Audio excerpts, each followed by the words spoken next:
Қайырлы күн, құрметті достар. Бүгін бізде кезекті сұхбат. Біздің кейіпкеріміз Бақыт тәте, Әбубәкірова Бақыт Әбділхамидқызы, Әбділхамид Әбубәкірұлының қызы. Хамид Әбубәкірұлы ол соғыс ардагер болған, көп жылдар осы елімізге, жалпы осы Ақмола төңірегіндегі көптеген ауылдарға еңбек сіңген үлкен азамат. Ол да біз ол туралы тағы айтамыз. Сондықтан осы туралы біз қысқаша сөйлесеміз. Бақыт тәте бұл Ақмола өңірінің тумасы, осы жақта туып өсіп, өмір бойы осы жақта қызмет жасаған, балалы, немерелі, шөберелі болып, қазір қарт қария болып ортамызда асыл қазына ретінде отыр.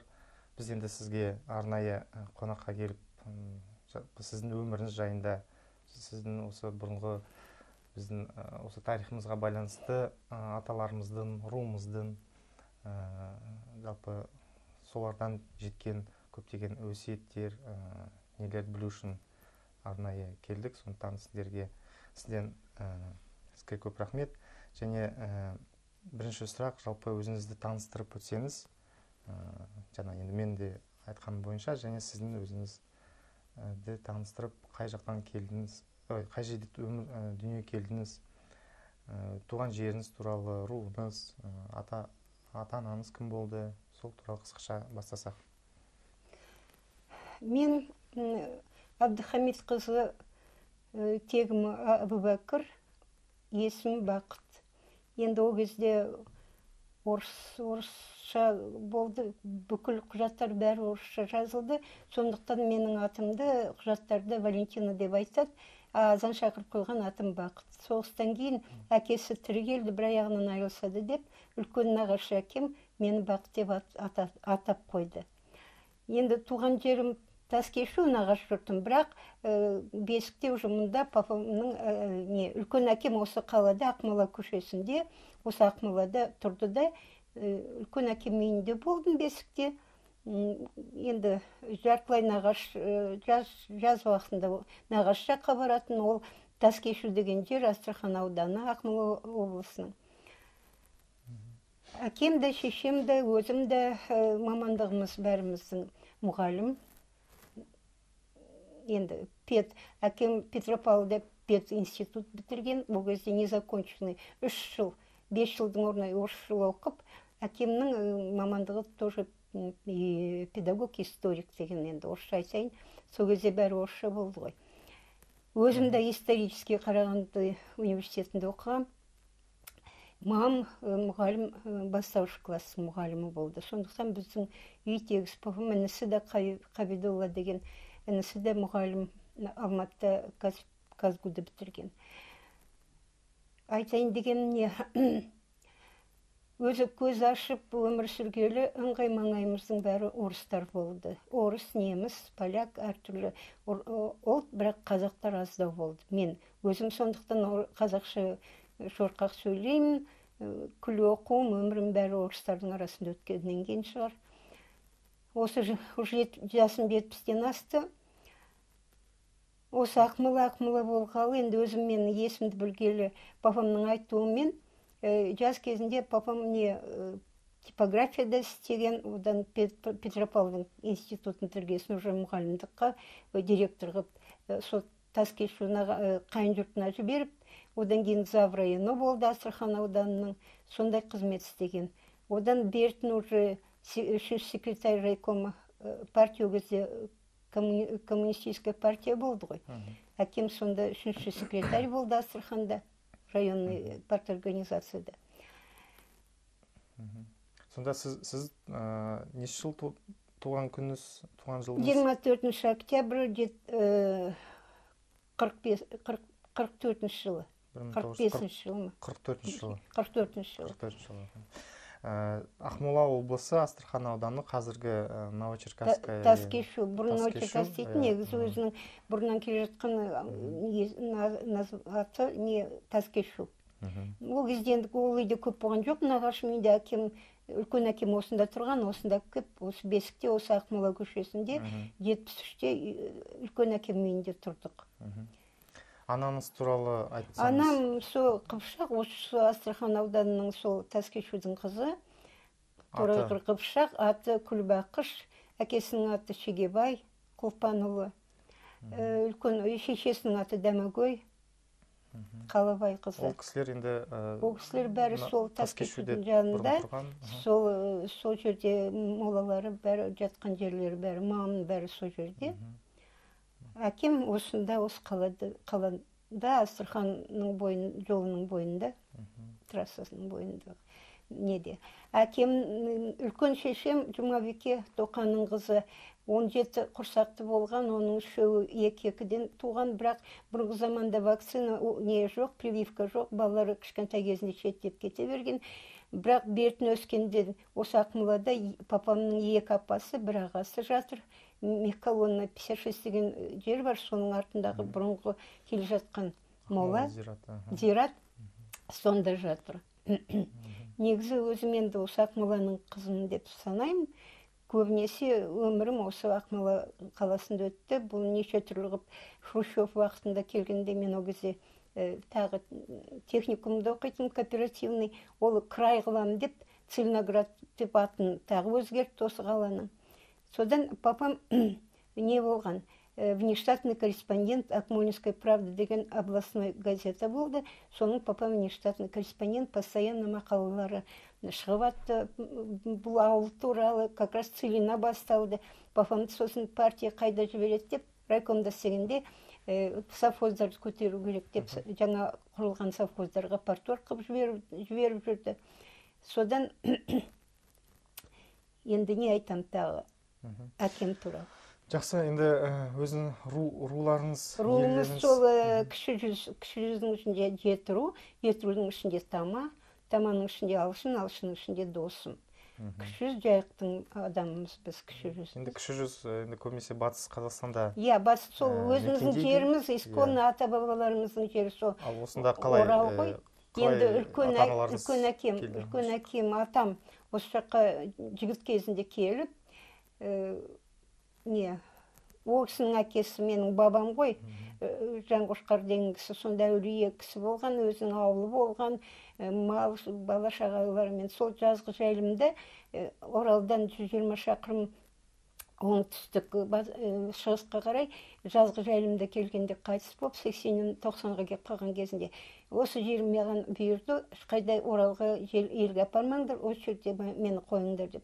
Сол кісінің кесенесі әлі бар. Осы 4-5 жылда өтті, туыстарымыз барып, басына Құран оқып, мал сойып, Құран оқып, кесенесінің жанында болып қайтты. Жезқазғаннан көп емес, 100 шақырымдай болады. 100 шақырым жерде. Енді өз тұқымымды айтсам, үлкен әкем, ол кісінің әкесі сондай таза, мына как религия. Дін жолында жүрген кісілер өте таза, сол кісілер елді басқарып, ел сол кісілердің аузына қарап, не айтса сол кісілердікі дұрыс болып, сөйтіп елді басқарып жүрген кісілер. Енді үлкен әкем атам осында келгенде, бір татар кәрі шал болыпты, имам, осы Ақмоланың мешітінде. Сол имамға үлкен әкем менің көмекші болды, потому что ол 4-ші Әубәкір молла болды. Моллалық берді, одан кейін звание. Үлкен әкем моллалықпен өмір өткізді. Құранмен күн-түні целый бір әбділер Құрандары бардың, соны Ташкентке қарай қайтқаннан кейін жіберді. Көп оқитын ол кісі. Әбубәкір Жаңғошқарұлы, Жаңғошқарұлы, иә. Ол кісі енді Ақмолаға келіп, бірақ қойған жері мына Жаңарқа жақ, сол жаққа қойылды, потому что ол кезде енді сол жақта тұратын, Атасу деген жерде үлкен әкем, Әбубәкір атам, сол жаққа қойылды. И үлкен шешем де сол жанында, 2-3 баласы да ұлдары. 17 баладан бертін тірі қалған ең үлкені менің әкем папам. 4 ұл, 1 қыз. Сол қалғандарының бәрі менің папамды көке дейтін. Өз әкелерін Әбубәкір молданы аға дейтін. Енді біздің жақ мына батыс жақта әкені әке дейді да, әкесінің інісі болса көке дейді. Вообще положено, біздің жақ солай айтады. Сол папамды бәрі көке деп, осы күнге дейін құрметтеп. Енді мен үлкен әкемнің былайша айтқанда қыздан ең үлкен немересімін.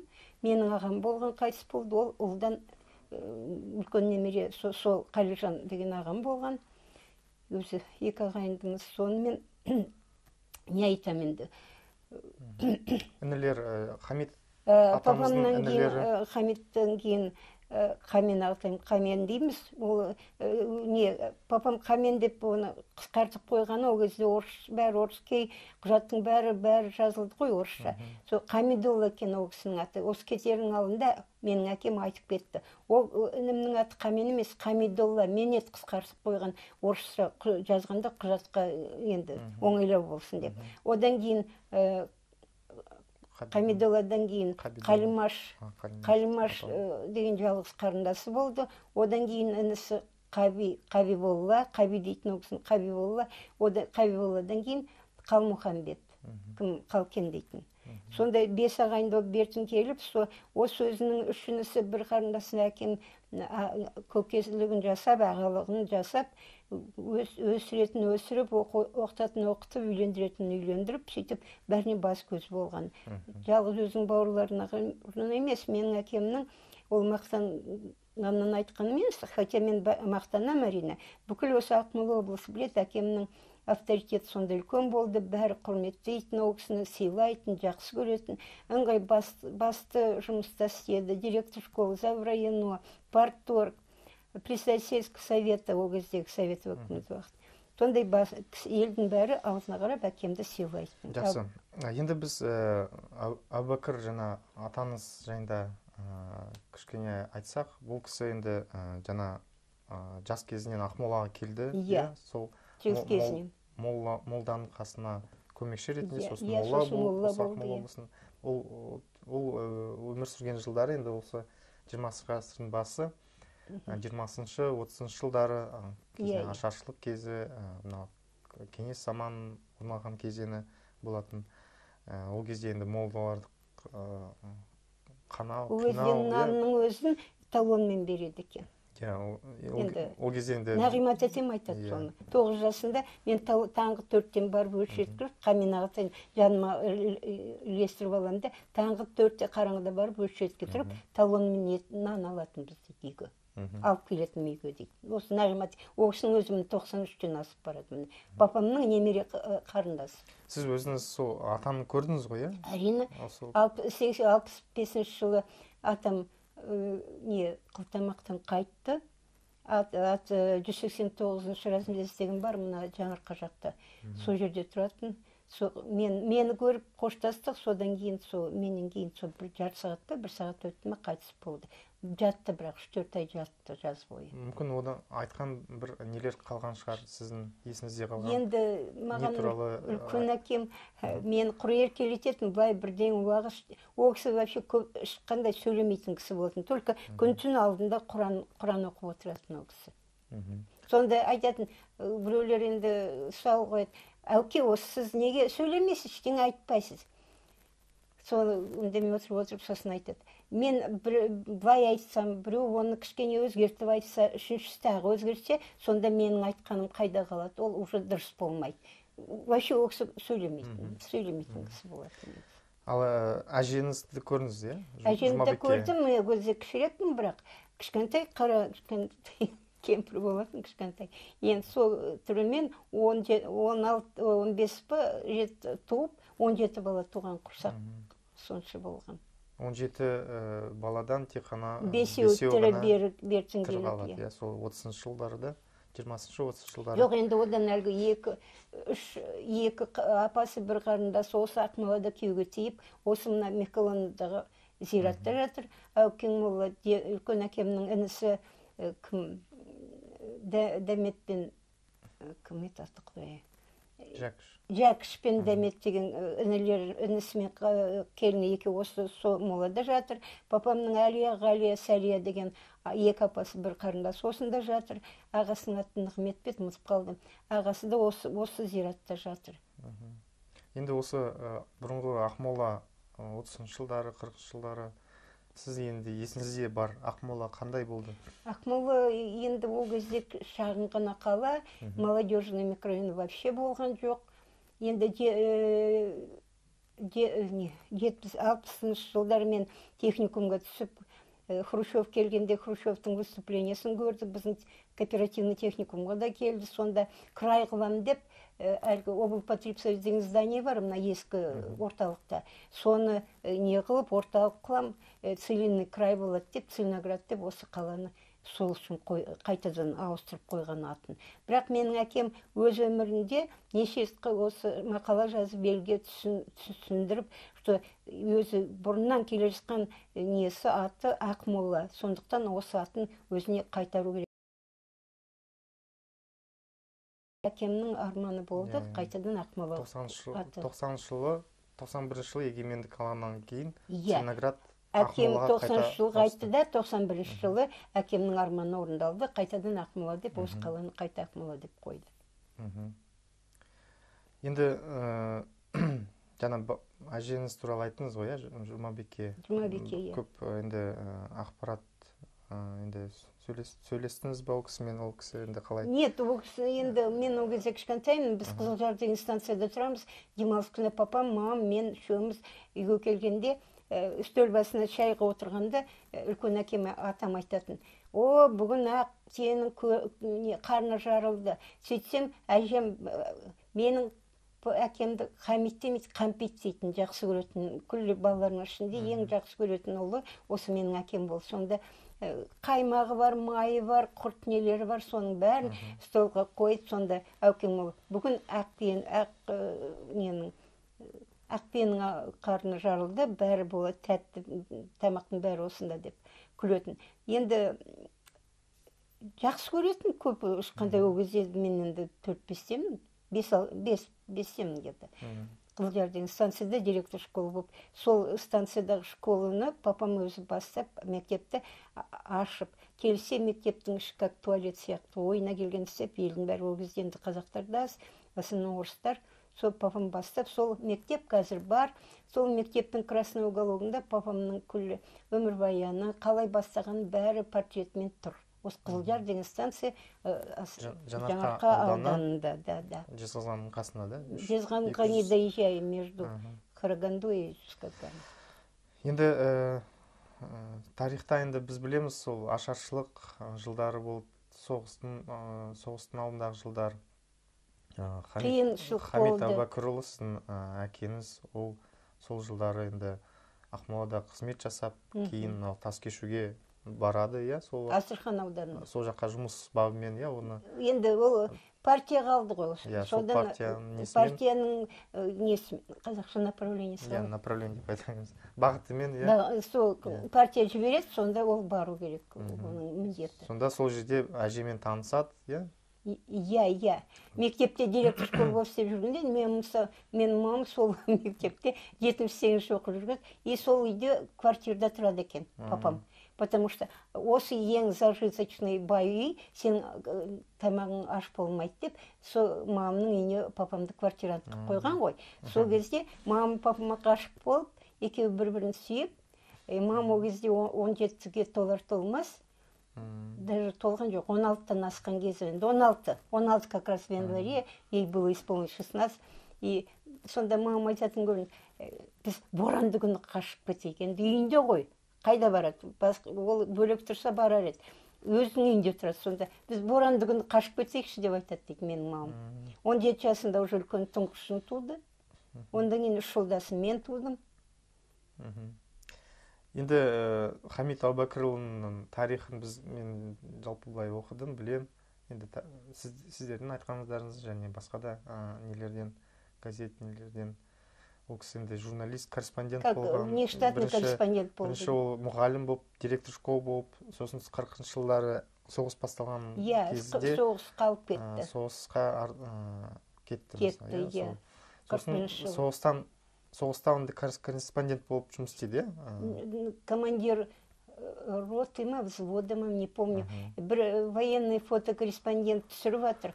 Түсіріпті, несі бар, суреті. папам алдында жүріп келе жатыр, уралап, артында папам басында фуражка, сонда видно, что ол офицер екенін. Қай званиясын білмеймін ғой. Жанында солдаттар, пилоткалар бар. Бәрі ауыздарын ашқан, ура деп айғайлап, неге немістерге қарсы енді атакаға келе жатыр. Соны военный корреспондент түсіріп, газетке, военный газетаға шығарған. Ол енді Хамит ата көбінесе Сталинград шайқасына қатысты, да? Да, под Сталинградом. Курская был, ага. Под Сталинградом он был. Ол кезде енді ең шешуші соғыс нелер болды, соғыстардың бірі, иә? Яғни 43-ші жылдар қателеспесем. Командира звали, фамилиясын ұмытып қалдым. Орыс генералым. Сосын, яғни сол жерде жараланып, бір аяғынан. Бірінші рет үйге келгенде қолынан жараланып, оқ өткен. Екіншіде аяғынан. Яғни 45 емес 44-ші жыл. Даже 43-ші жылы ма. Келіп, аяғынан келіп, уже мүгедек болып қалған, 43-тің аяғы ма, или 44-тің басы ма, сол кезде аяғынан мүгедек болып қалып, уже соғысқа бара алмай қалды. Сосын соғыстан кейін оралғанда енді ауылға келіп, ауылда қызмет жасайды, иә? Иә. Қандай, жаңа сіз айтқан партиялық? Енді, опять же, райком партия шақыртады ғой, ты же член партии деп, сен коммунистсің ғой, міне мынандай жерге сондай жұмыс керек, енді білімің бар, аяғың болса жоқ. Қай жаққа жібереді сонда? Қайындай ауылдарға? Көбінесе ауылдарға барады ғой. Енді, так, подожди, это 46-шы, 45-шы. Целина когда началась? 60? 53-ші жыл. 53, да? Нет, он сначала много лет в районе, в райкоме, в району работала, в району. Ауданда, да? Ауданда, Астраханда району, зав району болып істеді. Уже бертін, уже Целина ашыла бастағанда, не, он уже көтеріліп, үшінші секретарь болды. Сосын айтты, сен енді мынау жаңа ашылып атқан Целина совхоздарды көтеру керек қой. Ты не хозяйственный, ты идеологический работник деп, парторг қып, жаңа құрылып атқан совхоздар. Полтавский, Кайнарский деген совхоздар болды. Жаңадан келіп атқан орыстың комсомолдарынан жастар келіп атқан совхоздарды папам басқарып, парторг болып, идеологический жұмыс жүргізіп, сол совхоздардың несін енді болашағында болды, басында солай... Николай Петровка, совхоз имени Николаева. Ну, он работал в Кайнарском, Полтавском и этот... Николай Петровка. Совхоз имени Николаева болды ол кезде, иә. Енді тың игеру жылдары енді совхоз, колхоздар құрылды, түсінікті. Ол кісі енді көбінесе мақала жазатын, көп мақалар постоянно мақала жазатын, иә. Ол кезде енді сол кездегі заман талабына коммунистік идеология. Өзінің несінде мақалаларында жазып, бүкіл облыстың адамдарын енді естіртіп, сол кісілер білетін сол мақалалар арқылы. Сіз де, мысалы, сол кезде оқу бітіріп, қызмет бастадыңыз? Мен, да, пединститут, оның алдында как раз пед колледжді бітірдім да. Мен бірақ бітіргем Қабибидолла деген ағам не болды, директор школы болды, Қаражал деген қала болды. Сонда барып, ускоренный педучилищені 2,5 жыл оқитын, мен ускоренный курсқа түсіп, 1 жылда бітіріп, осы неге совхоз имени Николаева келіп, мектепке мұғалім болып тұрдым. Нешінші жылы? 66 году. 66 жылы. 66 жылы. Содан кейін сіз Қайнар ауылына барсыз? Ол артынан. Одан кейін мен общественный жұмысқа кірістім, мектептен кейін мен комсорг болып істедім, совхоз Николаевада. 1 жыл мектептен кейін мен комсорг болып істедім, 1 жыл. Комсорг деген кім? Комсомольский организатор, помощник парткома. Жастармен жұмыс жасайды? Жастармен жұмыс, иә. Сосын мен енді белсенді болып мына өлең айттым да, мен өлеңмен неге Алматыға жіберді, смотрға, конкурсқа.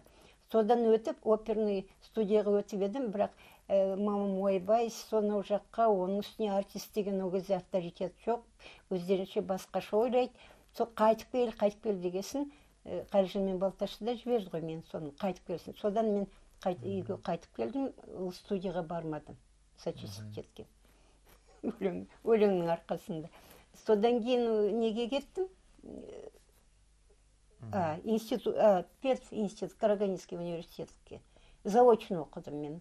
Петровкада мұғалім болып істедім да, и жазда неде күзде сессияға барып жүрдім. Ол кезде енді сіз осы Ақмола қаласына жиі келіп тұрдыңыз ғой, иә? 60-шы, 70-ші жылы. Иә. Ақмола қандай болды жалпы? Енді үйлері, как ауылдың үйлерінде аса биік үйлер болған жоқ. Ол биік үйлер салынса, только орыстар мен немістерге берді. Қазақтар аз болды қалада, и қазақтарға ешқандай телефонның өзін бізге қойғызбайтын. Міне бертін әлгі осы қала Астана болады дегенде мен бір Қайрат сатып алдым, ұмытып қалдым. Бір танысы мұғалім айтып, сол арқылы 7 жыл тұрған очередьте городской телефонды сонда ғана маған қойып берді. Мен қазақпын, маған қойылмайды. Қойса орыстарға, немістерге қояды. Даже городской телефонның өзі. 80 жылы, 90 жылы? Это 98 жылы. 98 жылы? 98 жылы. Вот столица болып келді ғой. Сол кезде ғана мен әлгі звондап, міне 7 жыл тұрмын очередьте. Мен жүрегім жаман, ауырып қалсам, скорыйды қалай шақыртам? Ол кезде мобильный жоқ қой. Телефон керек. Міне 7 жыл тұрмын очередьте, маған қоймай қойды.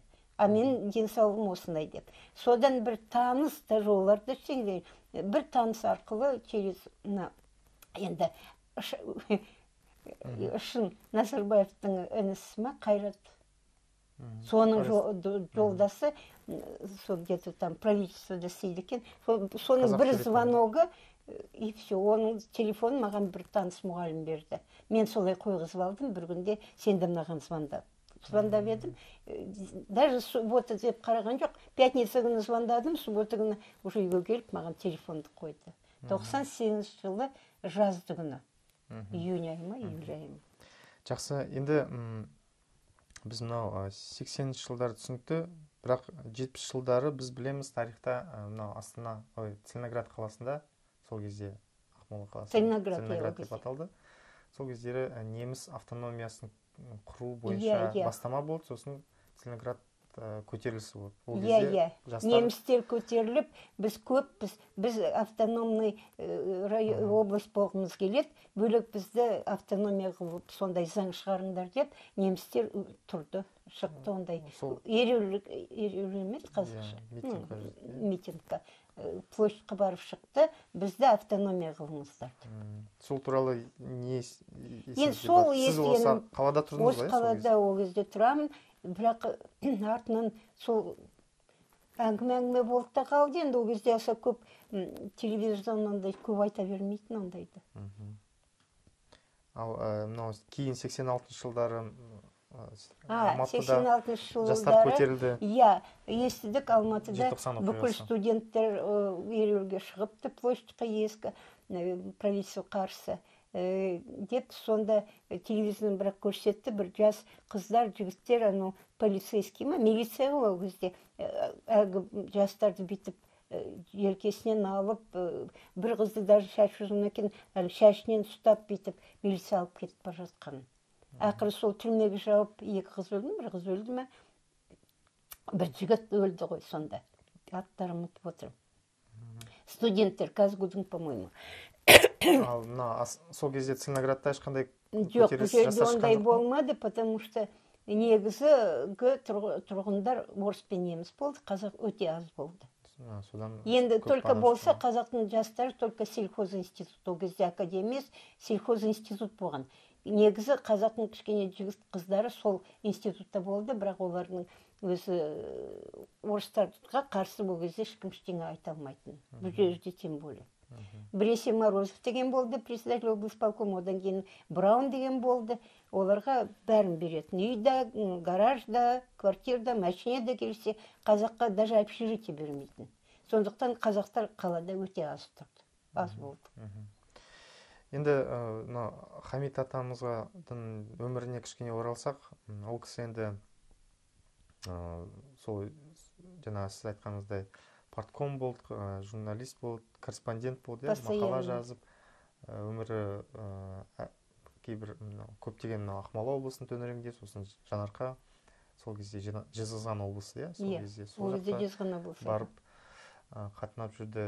Жалпы ол кісінің өмірі онда ардагер болған соң белгілі бір сыйлы нелер көп, енді орысша айтқанда ветеран войны партии труда деп айтатын. Ол кісі енді Ақмолада тұрды ол кездері. Иә. Целиноград. Жоқ, Астраханда тұрдық. Одан кейін барып көшіп келді ғой осы қалаға. Уже бертін 80-80 жылдары. 80 жыл. 78 ба солай келді осында. 78 жыл. Осы қалада тұрды уже. Ол енді әжемен бірге екеуі тұрды. Иә, ол кезде мамам бар ғой, иә. Сосын қайтыс болардың алдында неше жыл қайтыс? 90? Менің анам 87 жылы қайтыс болды. Оны ыңғай есіме түседі, 86 әлгі Алматыда сондай не болып атқанда, біз бір құда болған, бұрын райисполком істеген папам бір жолдасы Қадырке деген кісі. Сосын үйінде қонақта отырғанбыз, телевизор, радиодан соны айтып атты. Алматыда сондай жастар бәрі шығып, сондай ескі площадьта сондай болып жатыр деп. Ол 86, а мамам 87 жыл, ровно бір жылдасын мамам қайтты. 90 жыл әкем қайтты. Осы Астанада? Осы Астанада, осы жердегі молада жатыр, осында.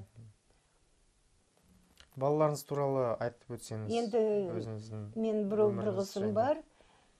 Екеуі де институт бітірген, ұлым юридический, қызым экономический. Имени этого, как его, Алматының. Алматыға тағы басқа бір институтқа түскен екен, мен оған жібермедім. Ешқайда алысқа бармайсың, менің жанымда боласың деп. Содан қызым қазір осында, ұлым үйде қолымда. Жана сіздің ағаңыз Қалижан Әубәкірұлы, Хамитұлын. Иә, ол кісі сельхоз институт бітіріп агроном болып істеді, сол совхоз Николаевада. Агроном болып істеді ол кісі. Қазір ол кісі қайтыс болды. 51 жасында ерте кетті, бауырынан ерте кетіп қалды.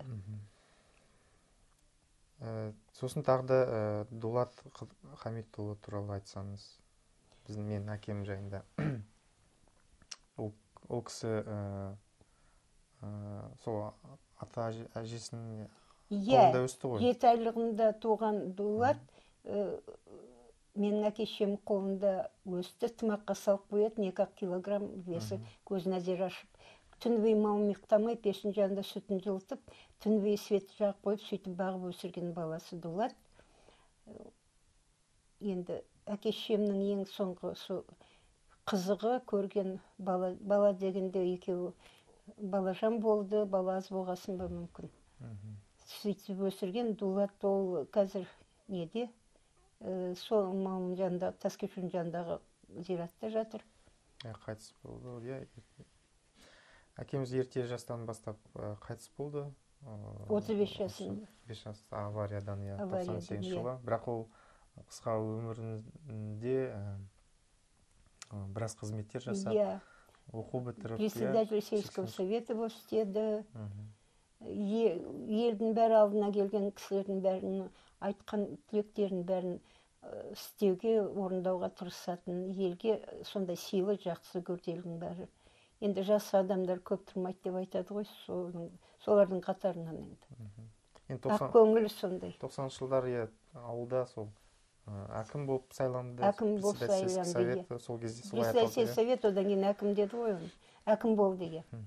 Енді 91 жылы енді кеңес заманы ыдырап, Қазақстан егемендік алған уақыт. Сіз сол уақытта енді Ақмола қаласында, сол кезде Ақмола болып өзгерді. Осында қызмет жасадыңыз, қайда жұмыс істедіңіз? Енді мына тағы үйдің не бабы үшін. Ойбай, заводта не, хотя бы общежитие болса да мүмкін беріп қалар деп, папам барып сөйлесіп, мені бір блатной пластмасс нәрсе шығаратын 21 цехқа кіргізді. Оны мен істей алмадым, физически жұмысқа жоқпын, содан мені табельщик қойды. Енді қызмет қойды. Қай жерде? Целинсельмаш деген не болды, предприятие болды. Ондан ғайыл шелек, пластмассовый ыдыстар болсын, игрушкалар болсын, соны шығаратын цехты істедім мен. А вообще ол машиностроительный, вообще басқа цехтарда. Содан общежитие бермеді, онда да бермеді. 1 жылдан артық істедім бе, 2 жылда істедім. Сосын мені сосын уже өсиетке қойып қойған, горисполком алимент алмаймын, бір қызым бар, 2 балам бар. Мені льготныйдың өзінде 7 жыл тұрдым да, маған по льготной очереди пәтер берді. Пәтер бергенде мынау хлопчатобумажный комбинат ашылды, соның дәл қарсысында жаңа үйден үй берді. Сосын папам айттым, мен сонау Целин-Сельмашқа таңғы 6-дан тұрып барам, қалмау үшін. Мынау комбинатқа барып сөйлесіп көресің бе, мына үйдің жанынан істер едім деп. Сосын папам отдел кадрға барып сөйлескен екен, жарайды келсін депті. Осы отдел кадрдың бір отделінің ыңғай табиғаттардың бастығы болдым. Сол отдел кадрдың ішіндегі бір подотделді істедім. Қанша уақыт істедіңіз сол енді фабрикада? 88 келдім де, 95-те уже комбинат жабылды. 7 жыл получается. Жабылғанша дейін істедіңіз? Жабылғанша істедім, иә. Ол кездер енді тәуелсіздік егемендік алған кезі, сосын 97 жылы Астана, Алматыдан Астанаға, 98 жылы. Астананы көшіру келді. Иә, 98 жылы Астана, уже Астана болады, осы қала деп, телевизордан көрсетсе, поездан кісілер түсіп келіп атты. Мен өте қуандым, мынау қазақтар аз еттің ғой, жалғызсырап жүруші едім. Жақсы болды ғой, қазағымыз көбейетін болды ғой бұл жерде деп өте мен қатты қуандым. Енді қазақша сөйлеуге шорқақ, мәңгілік орыстардың арасында кішкентай көзімді ашқаннан бері солардың арасында өстім ғой. Сондықтан енді негізі ішің ашитыны сол, что осы жылдарға шейін біздің қазақ ыңғай үндемей или білмеді ме. Мен өзім былай ойлаймын, осы қай жылдар осы бертін интернет. Өзім ойлаймын, сол мына біздің отандастарымыз, қандасымыз, қазақтарымыз шетелде жүріп, солардың мненияларын уже мұнда тұрған кісілер біліп, түсініп, сонда ғана көздері ашылды ғой деп ойлаймын негізі біздің қазақ. Әйтпесе бұрын орыстарға ешкім қарсы ештеңе айтпайтын, ол кезде не положено, нельзя, все на русском деп, бәрін орысша сөйлеу керек, орысша жұмыс істеу керек, бәрін орысша қойды ғой енді. Даже аттарын қазақша қоймайтын, әлгі құжат беретін жерде қазақша, орысшаға аударып. Негізі енді бұл біздің Қазақстанның болашағы, қазақтың көздері ашылады сонда деп ойлаймын. Мына өз қазағын сыйлап, өз қазақ өзінің бір-біріне қолдау беріп, өз елін сүйіп, өз отанын жақсы көріп, осылай өз дәрежесін өздері көтерсе ғана, осы біздің Қазақстан өзі енді қазақ боп, ел боп көркейіп өсеме деп ойлаймын, менің өзі ойым. Сондықтан жастарымызды сол бағытта тәрбиелеп, сол бағытта үйрету керек, жастарымызға түсіндіру керек. Оны бізде мына мұсылманда намыс деген бар. Мен енді талай ұлттардың арасында өсіп өнген адаммын ғой. Мына намыс деген біздің мұсылманда өте-өте бағаланады, өте соны қатты түсінеді. Мен соған риза боламын да ойлаймын. Не де болса әлгі орыский болып кеткен жастарымыз былай түсіну керек. Ұят, намыс деген бірінші орында тұру керек деп ойлаймын. Негізі жастарға уағызым айтатыным сол. Намысшыл бол, өз еліңді ешкімге таптаттырма, ешкімге кемістірме. Өз дәрежеңді, қазақтың дәрежесін биік көтерсең, сен де биікте боласың. Елімізді көркейіп, елімізді жақсы болады деп өзім негізі менің ойым солай. Сондықтан жастарды осы оймен алға сүйреп, бір-бірімізге әлгі айтады ғой, қазағым, жалғыз қазағым деп неге айтады? Біз азбыз, өте азбыз. Басқа мемлекеттерге, басқа елдерге қарасаңыздар, қазақ өте аз. Сол азын-аулақ қазақтың өзін бұлай әлі басын енді көтеріп келе жатыр ма деп ойлаймын. Бірақ әлде болса жұмыс істеген ол ойда көп. Сондықтан жастарымды мен соған шақырам, намысты болыңдар, бір-біріңе тіреу болыңдар, бір-біріңе көмектесіңдер, бір-біріңе түсіністікпен қараңдар деп солай ойлаймын негізі. Өзім менің мнением, менің ойым негізі. Жастарды сол бағытта тәрбиелеп, солай алға сүйреу керек те, мына еліміз көркейіп, жақсы өсу үшін осындай немен оймен жүру керек деп ойлаймын. Жақсы. Көп рахмет. Біз осымен аяқтайық. Қадірлі көрермен, бүгін біздің кейіпкеріміз Бақыт тәте